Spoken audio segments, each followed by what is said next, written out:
Hello and welcome to another episode of Talk FS. Today I'm joined by Peter McGahan. Peter, thank you very much for coming on our episode and joining us here on Talk FS. I'm really excited for our conversation. So if you don't mind, just give yourself a sort of brief introduction and then we'll get going. Sure. Great to see you too. So yeah, Peter McGahan, I'm the Chief Exec at Worldwide Financial Planning. We're an IFA firm, offices in Northern Ireland, Southampton, Cornwall, and we are currently seeking to expand as well. Fantastic. Now, Peter, when I was having conversations with you prior to today, what really struck me is your values-driven approach you have, not only to financial planning, but also a very much approach you live by, really. For you, what I learned from our conversation was that you actually do things slightly differently. For many financial advisors, it's about looking at the finances, and then hopefully, if you have your finances in order, you then could have a happy, healthy, wealthy life. Whereas you do things the other way around, where you very much look at the values of the individual and the client in front of you, and that should then lead to healthy financial planning. Talk us through that approach and why you think that is so appropriate. I suppose, if you think of Simon Sinek's approach to, he says, start with why, and really trying to get inside the mind of your customer in terms of what they're trying to achieve. And so what's your customer's why? And then if you think about what a customer is trying to achieve, and that's where I kind of lead into those human given needs that I was talking to you about. And,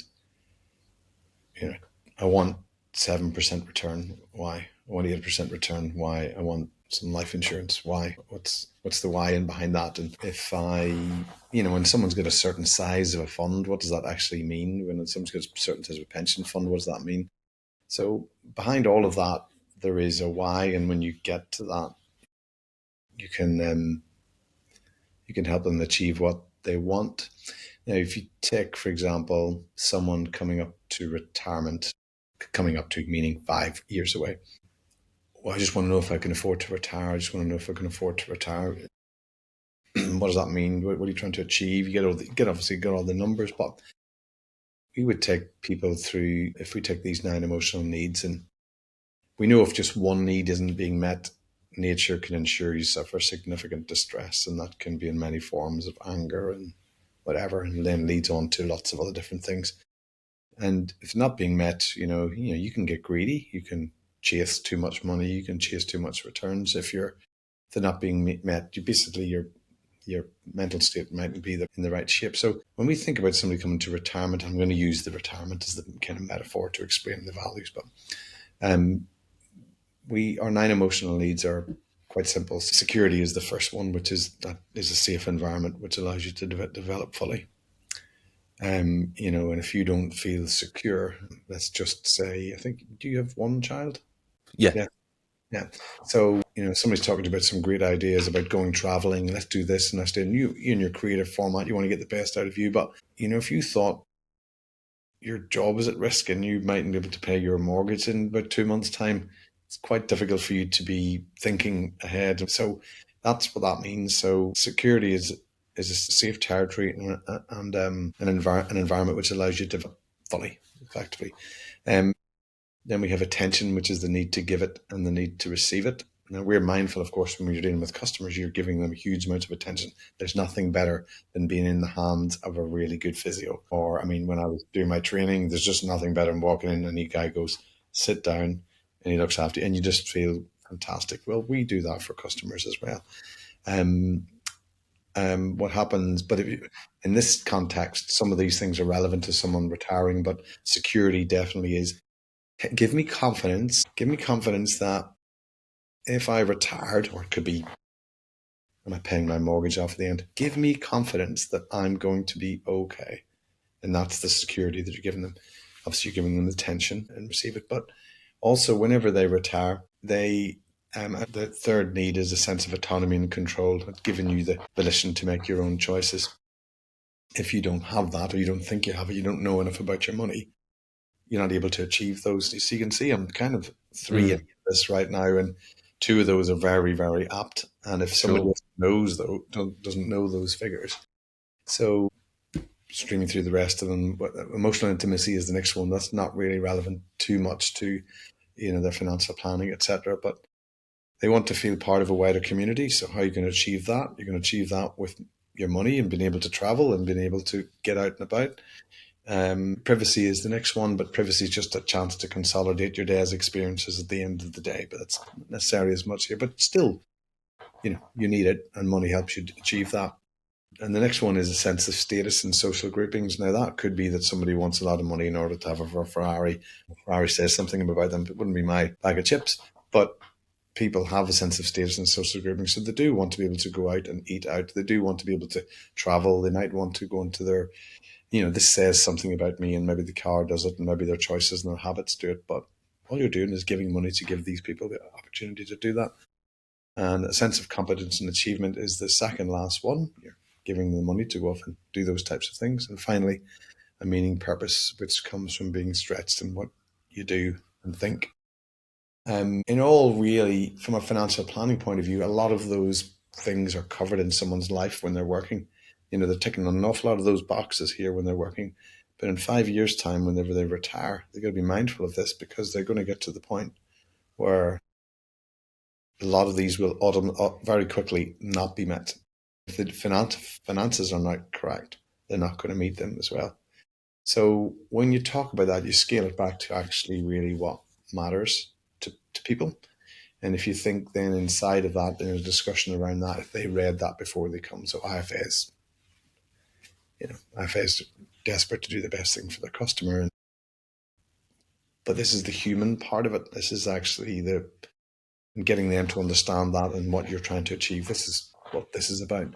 And I suppose in many ways it then becomes their why within their financial planning. And so that's that's kind of the starting point for it, really. Yeah, it makes a lot of sense. And when you're breaking it down, you can hear those cogs working, you can see the light bulbs, switching on. With the security is, a very obvious one, but the nutrition, what do they need to give or take?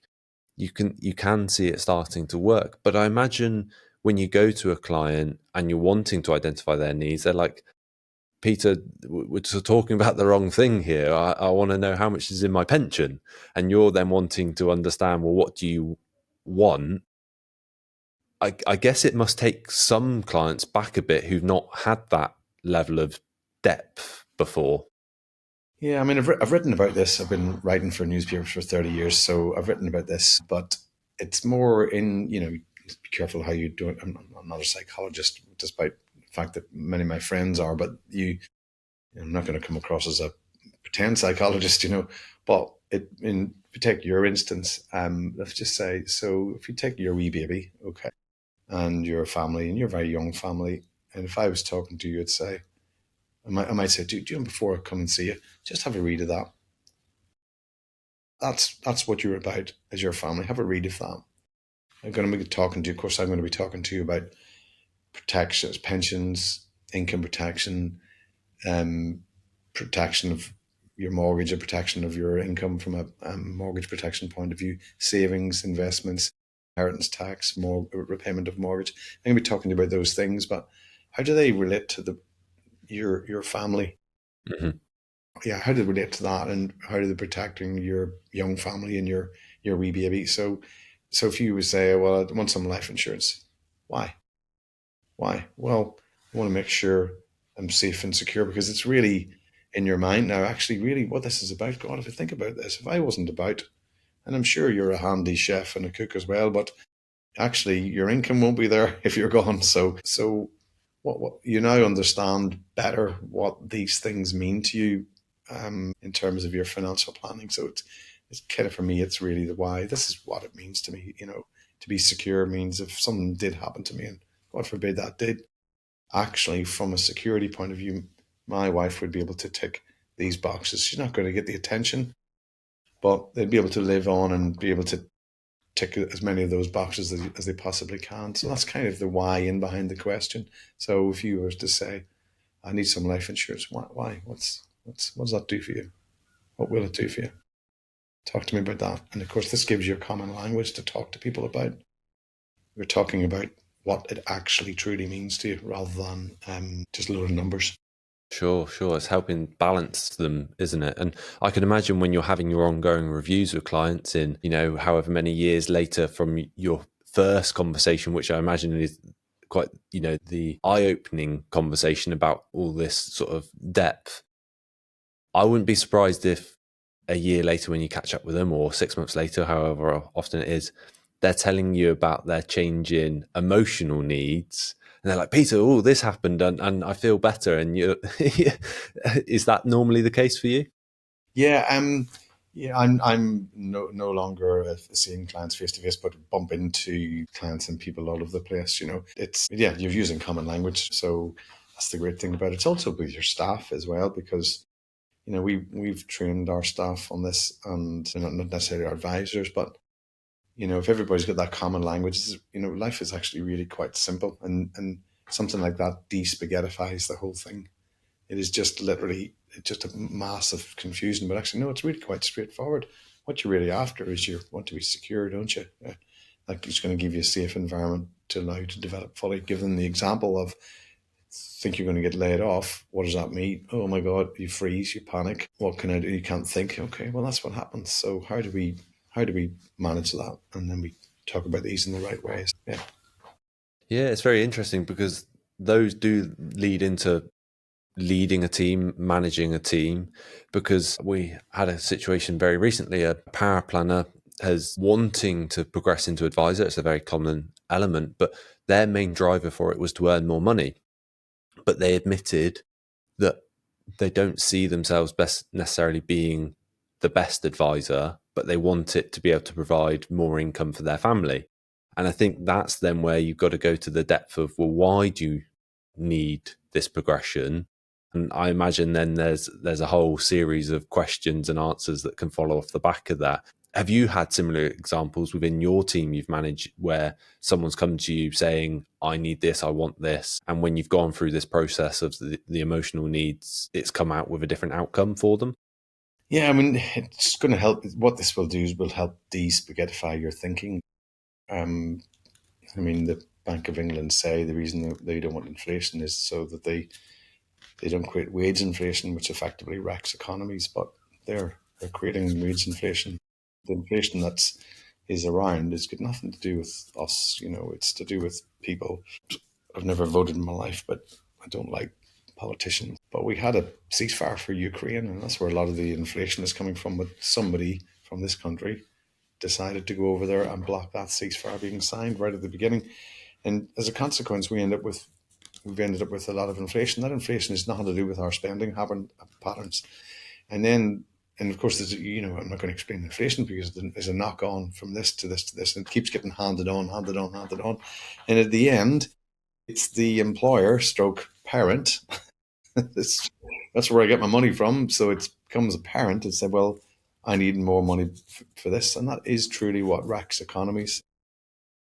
But um, whether it's that person or whether it's somebody talking to you about their financial planning, when you start to do the why, I need this much. Why? Why? Why that much? And then when you do that, eventually you'll hear this coming back towards you as you keep asking why until you can no longer ask why again. You'll hear this coming back at you, whether it's, yeah, you'll hear this coming back at you. They'll say, do you know, I understand. I hear what you're saying now. And I go, well, I haven't actually said anything. I've just asked you why. And I've asked you that. And I give you that framework there to think around, because that now enables you to go and say, well, it's actually this. Yeah, I could do this though. When I'm thinking about this now, I could actually retire now, couldn't I? Yeah, you could do. Because now you know what's important to you. Because if you're not comfortable with your head is spaghettified and you're not comfortable with, there could be a bit of anxiety in there. You can end up getting, the more emotional you are in your head, the more or the less likely you are to be able to understand your finances better, and you can end up with an amygdala hijack. And you research that, but it's a hijack of your emotions, and you just don't think straight, and you've got a prehistoric part of your brain thinking rather than the right part of your brain thinking. If we this enables you to just shut all that down into very able to understand boxes, and so let's fulfill these boxes, and if I fill these boxes, 9 boxes, I'm actually going to be okay. And my family are going to be okay. We're all going to be okay. Just calms everything down. It's common language. And yeah, it's actually particularly, I say retirement planning is a particularly one. This is actually very good for someone coming up to retirement, because some people are putting off retirement and they don't know why. And when they do that, they go, now I realize why. Actually, my community that I'm with is I come into the office and I get on really well with my mates in the office.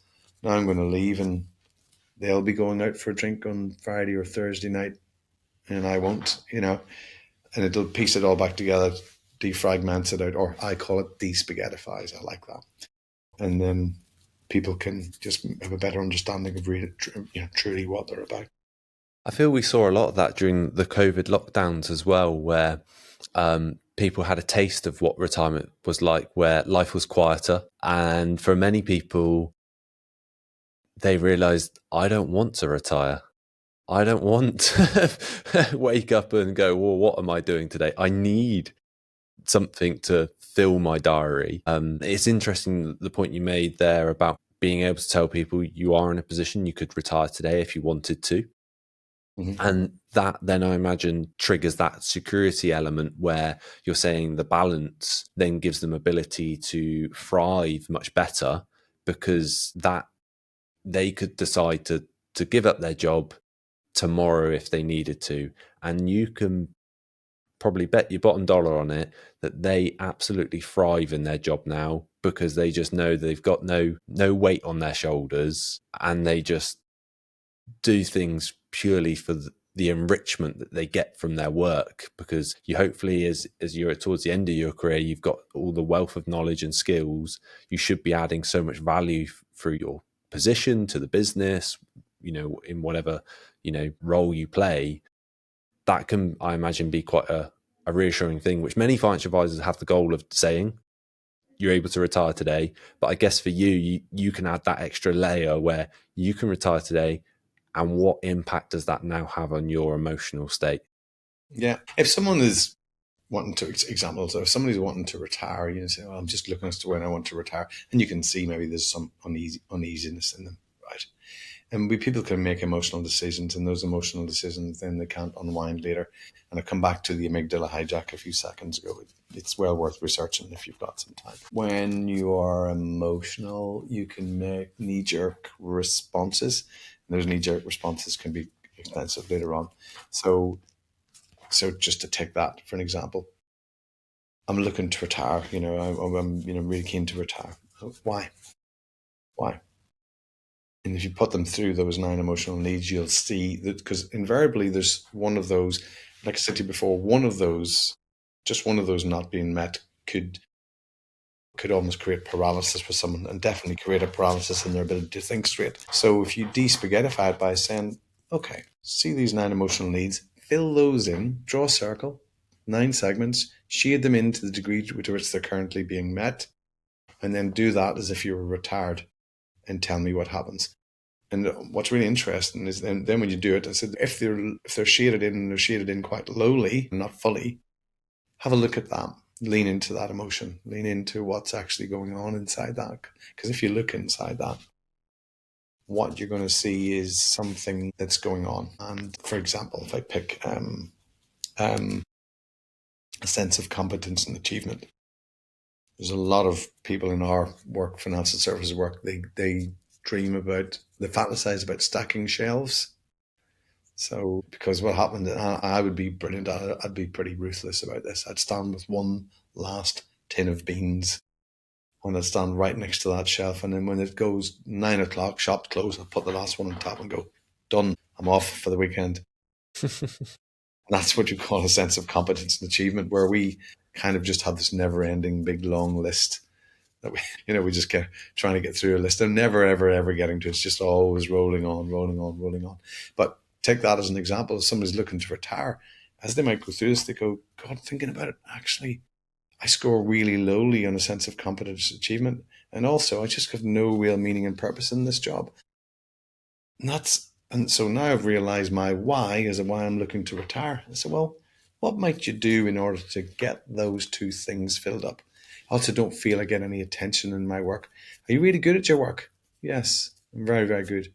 as a consequence, you're not going to get any attention, are you? Because you just get on with stuff and get it done. But maybe you might say to somebody, I really like working here, but you pay no attention to me. And the guy's going to go, I love you. I think you're fantastic. You're so quiet. You get on with your work. You're great. I wouldn't mind a wee hug now and then if you could, if it could. And so quite so quickly, somebody could do that and go, I actually don't want to retire. Just, hey, boy, buy me a bunch of flowers and a bottle of wine every so often, will you? So, it's that kind of mindset. So you can just see how it comes a common language, whether it's your customer looking to retire, or it's your staff, it's etc. It gives it proper meaning rather than a load of numbers. What number are you comfortable? And I would say the fault in the world right now is this thing where there are billionaires who think 1 billion isn't enough. Why? So what is it they're fulfilling? And remember, if we don't meet our needs in healthy ways, we'll try to meet them in unhealthy ways. That's clearly unhealthy. Clearly unhealthy. So if you had £1 billion in the bank, you could probably knock the overtime on the head. I would have thought, really. So, but that's just people who've lost sight of it. And once you've lost that sight of those key things that matter, and that's all that matters in this tiny, tiny little spin we have on this earth. That's all that matters. And if you can tick those and tick them well enough, if your customers see that, then they realize actually these things aren't that far outside of their control. And it's a lovely feeling when somebody sees that and understands it. Yeah, fantastic. And we've talked a lot so far about meeting individuals' needs, and that helps with then for their financial planning. But Peter, what are your needs, and going through this process, how does that provide you with fulfillment? In the year 2000, I invested some money into our IFAs, our fellow IFAs in the UK now will laugh at this moment, but I invested some of my own money, aged 29, into Invesco Perpetual European Growth, and it was after that I understood that analysing something with 3-year standard deviation wasn't as bright as analysing 5-year standard deviation, because it tells you something different. But when I saw that, it taught me an awful lot, because the markets went down. I lost money, or at least on balance sheet I did. So you look at that and think, God, I can understand that. There's lots of people don't understand that. It's really confusing. If I think about the 9 emotional needs, one of the great things on there for me is attention, and it's really, really nutritious. And some of your best IFAs, the best IFAs that I want to work with me, are people who live by good values. I mean, for me, fairness, kindness, and honesty are the 3 top values that I have. Responsibility is key as well, but fairness, kindness, and honesty are. But one of the 9 emotional needs for me, one that I get my nutrition out of it, is attention, which is the need to give it, and the need to receive it, which is a big form of nutrition. You might have IFAs sitting there, and they've got their emails coming through, and look at where they're distracted. Which emails get them distracted? And the email that might get distracted is, I wonder if you could help me. I need your help. Good IFAs go zoom in on that, and collect lottery winnings might be just in front of that. But it's they zoom in on these things, and it's great to spot what you get distracted by. If somebody calls you to say, I need your help, yeah, we're in there, and so I get a lot out of that. But I do get a lot, and from a human givens needs point of view, I do get a lot also out of a meaning and purpose, which comes from being stretched in what I do and think, and also a sense of competence and achievement. So those are a lot. That's where I get my nutrition from. But attention is it, and if you're driven by mainly attention, i.e., giving it, and not so much receiving it, but it's nothing better than walking away from someone, and whether you're coaching them psychologically in management or on financial planning, and then they go, my God, you have been so helpful. I mean, sometimes you just don't even charge a fee. There was one, I was doing a BBC radio, I did BBC radio for years, and this person called me the following day to invest some money. They had about £400,000. They'd been to 4 banks. They'd heard what I'd said about with-profit bonds. I said not nice things about them. I've never liked them. And then she came in and she had 4 illustrations, and they were, I think the commission on each of the illustrations was very close to 30 grand on every single one of them. But I sat down and said, "What are you trying to do? What are you trying to achieve? What are you aiming for? What does this money do for you? How's it going to affect you? You know, go on through those questions." And at the end, they said, "I only need to take about 1.5% from it as an income because I've got what we need, but I kind of want to keep the capital secure." So I explained about fluctuations, etc., and how, if you're aiming for 5% return, what the fluctuation on the journey might be X. If it's 7, if it's 8, if it's 9, if it's 10, whatever it is, the fluctuation gets bigger, that higher the demand. So I don't want anything like that. Just inflation at the time was about 1.5%. It goes back some time. And they were able to put the money into, I think it was an ING bank account at the time, and take out of it the withdrawals they needed. And we identified that really, really, really quickly. And I said, "You've just told me that you can't afford any fluctuations whatsoever, and you would have kittens." And I've pressed you on it, by the way. I've come at it about 3 or 4 times, and I've watched how you freak out and your body language is all over the place. I said, "So I believe that you just wouldn't cope with that." Now, a with profit bond doesn't do that, because they call them market value reductions. They don't increase them when you try to get the money. So you potentially could get battered. And I wrote out a couple of different things for her to do. And as she got up, she said, "What fee should I have?" And I said, "Look, it's been a joy to help you. You've just saved 30 grand in commission, and you'd have had kittens later on in terms of fluctuation. So if you ever need me, come back and see me. Obviously, a bottle of wine." I said, "I'm not going to set out a fee. It'll cost me more money to go and create that fee," because I did all this in a very short period of time. And then obviously, inevitably, some bottles of wine come in. And then from there on inwards, lots of customers just keep getting sent over from that person. But that's where Simon Sinek gets it right. He said, "People don't buy what you do, they buy why you do it. And if your why is strong, you'll just automatically do that correct action."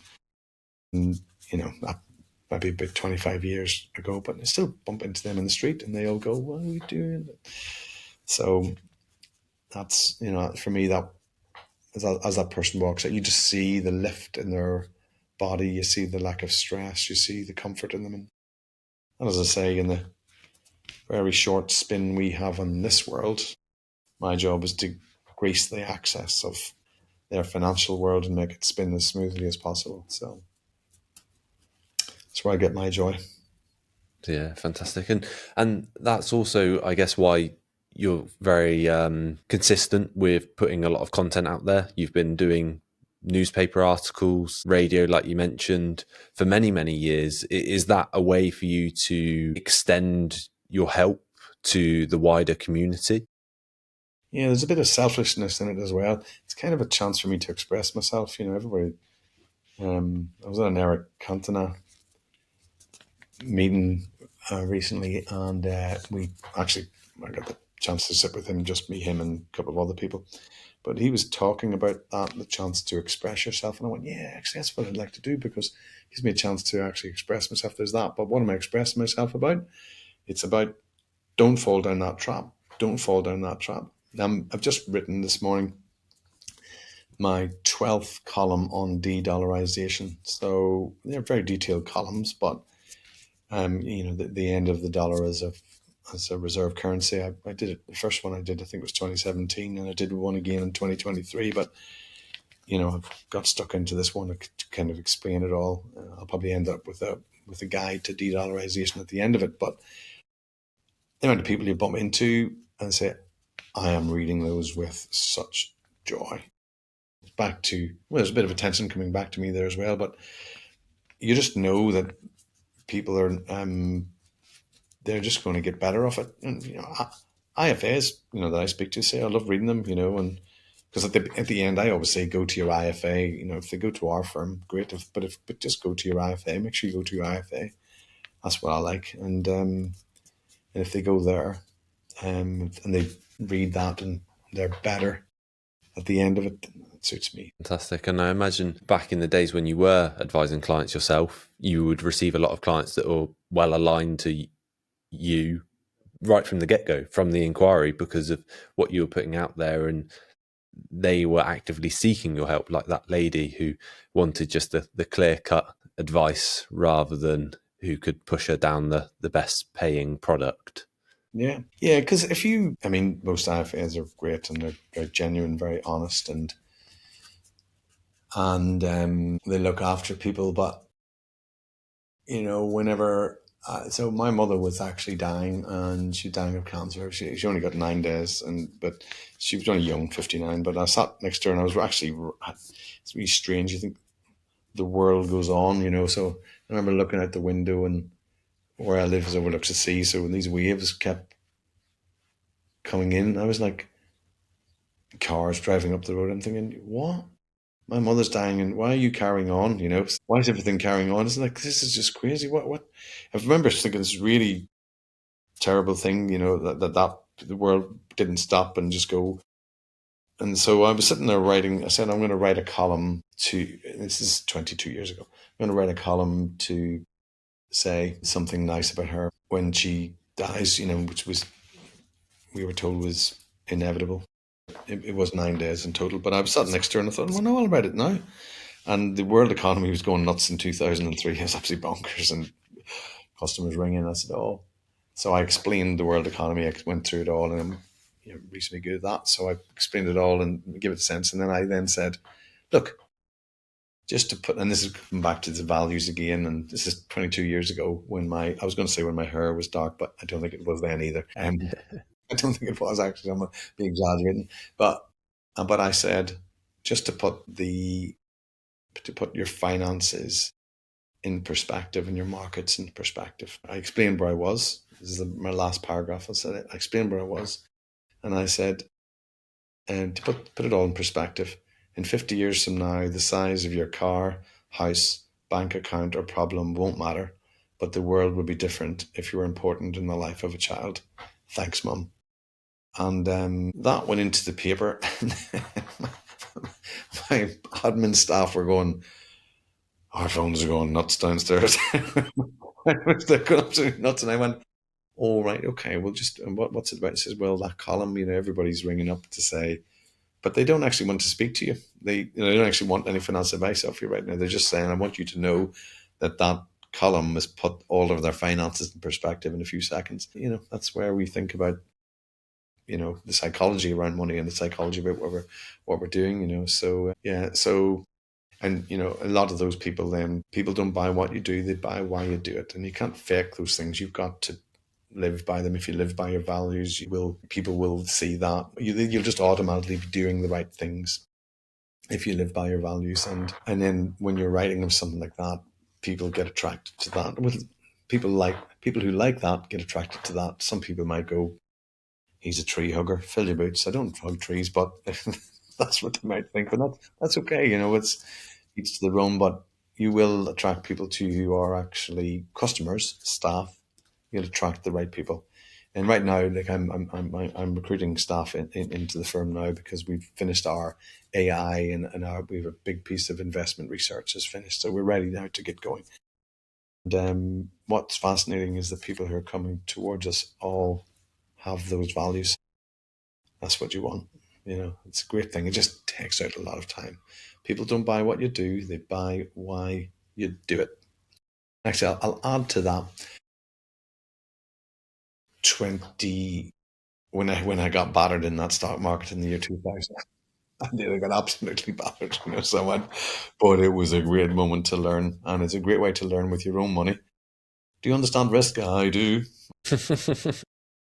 But at that point, you bring me back to this because I won't remember. It's about a piece of kit called What Did I Learn From That? But when I did look at what I learned from that, my assumptions in terms of investment analysis were incorrect. So, we're going back to the year 2000 now. So I captured our own stuff to get rid of all cumulative performance, to get rid of all discrete annual performance and quartile rankings, etc. And we got my own data to do analysis on discrete monthly performance, decile ranking it, but also making sure we had 5-year standard deviation, and just that little bit alone. And there was mathematical weightings across them. So wrote that up, created that, and then we were able to build portfolios off the back of it, and it worked really well. We had some FT competitions there was an FT investment advisor competition where we had to manage a portfolio for a year, and we won all 3 portfolios. So we went on to develop that further and further and further again. And this is the thing about why, because you constantly, I mean, obviously I'm trying to stretch myself. How can I improve that? How can I improve that? And we did something really magical recently in terms of our investment analysis, which is superb, but in terms of cutting through huge amount of financial noise in split seconds. But when I'm sitting with 2 doctors of mathematics with all these mathematical codes we were looking at and talking about, and he said, "Oh, wow, why are you doing this? Why would you do this?" And I was actually, I'm sitting near a river having a coffee with him. Well, not coffee, I don't drink coffee, but some sort of drink. And I looked and I said, "See that girl over there?" And there was a girl going past, she was maybe 24, something like that. But just mind your own business, lots of people, but she was just walking. And I said, "See every step she takes. That's one step in her life, 1 year in her life." I said, "So look, she's going out with a guy. They've got together, they got engaged, they've gone off to go to Australia. She's out there for a while enjoying things. It's fallen apart. She's heartbroken. She comes back, falls in love here. New partner, buys a house. They decide to have kids. There's an illness in the family. There's a death in the family. She comes on to have grandkids and so on, making her way through all her life. There's death. There's inheritance. There's an inheritance. And then there's a bridge, and she was about to turn across the bridge. And then she's just got to the point where she's about to turn across the bridge, which is a metaphor for something else. I said, and she's holding her 2 grandkids' hands. And when she's holding the 2 grandkids' hands, they say, "Granny, great Granny, Granny, can we have an ice cream?" And she turns to them and she goes, "Of course we can." And she crosses the bridge. And I said to the guys, that's why I do it. Because every step along that way, I put the right money in the right place at the right time. Every step of that way. So that she crossed that. When she crossed that bridge, she's done her bit. She leaves her legacy behind her. Nothing more than that.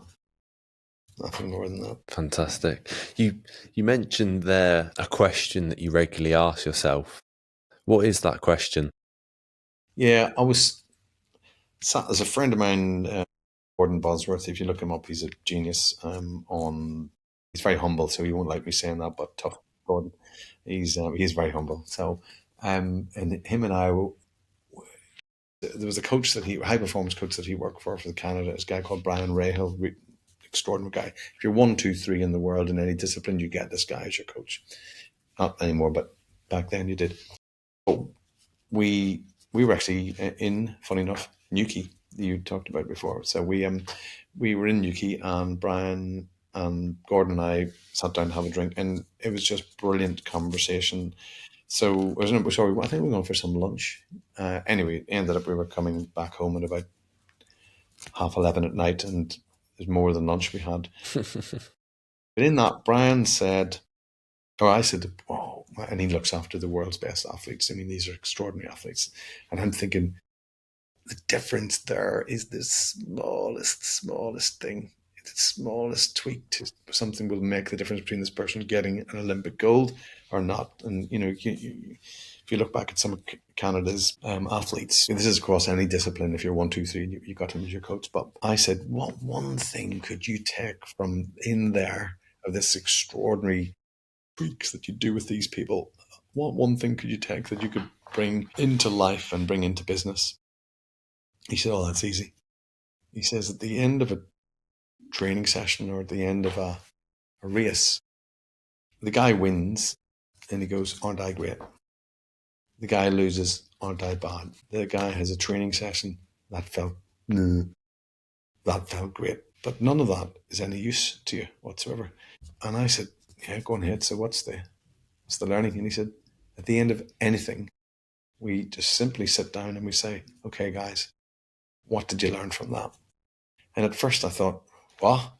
I was looking for something a wee bit more, magical. I could tell the world and they would think I was really clever. And then more I thought about it, I went, yeah, because if you win a race, in one of those sprinters would have been running against running against Usain Bolt. So you run the race and you beat Usain Bolt and you think you're brilliant. You take nothing from that whatsoever. Nothing whatsoever. Usain Bolt could have been ill, could have been running with a virus, anything. But you don't learn what actually occurred to get at least over that line at that period of time. You lose against Usain Bolt, well, you should expect to. But what did you learn from that? So at least, if you can actually write down what it is that you did learn from it, that you bring something forward. And I suppose in some ways that's that kind of ultimate learning in life, because what is winning and what is improving, what is getting better. And I have it actually in my diary. It's at 8 o'clock at every evening. It's there. It's actually sent to my girls as well. It says winning is simply being better than you were yesterday, every day. That's it. And if you couple that with what did I learn from that, as I say, in this wee little spell on this earth, you're going to get a lot out of it. Yeah, certainly. Certainly encourages a lot of self-awareness there. If you need to be answering that question come 8 o'clock each evening, you're consciously aware of what are you doing, what's the impact, what could you have done better, what went well. A lot of self-awareness.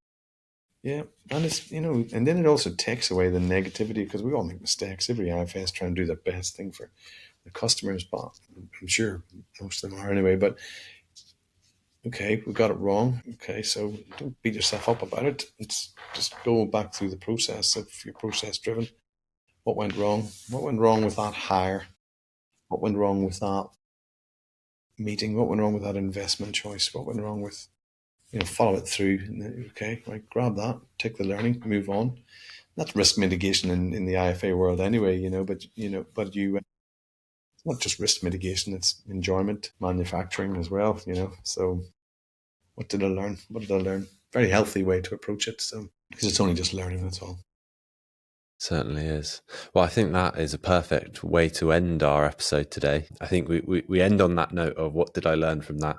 Certainly a good question to those listening. There's a hell of a lot of content we've covered there.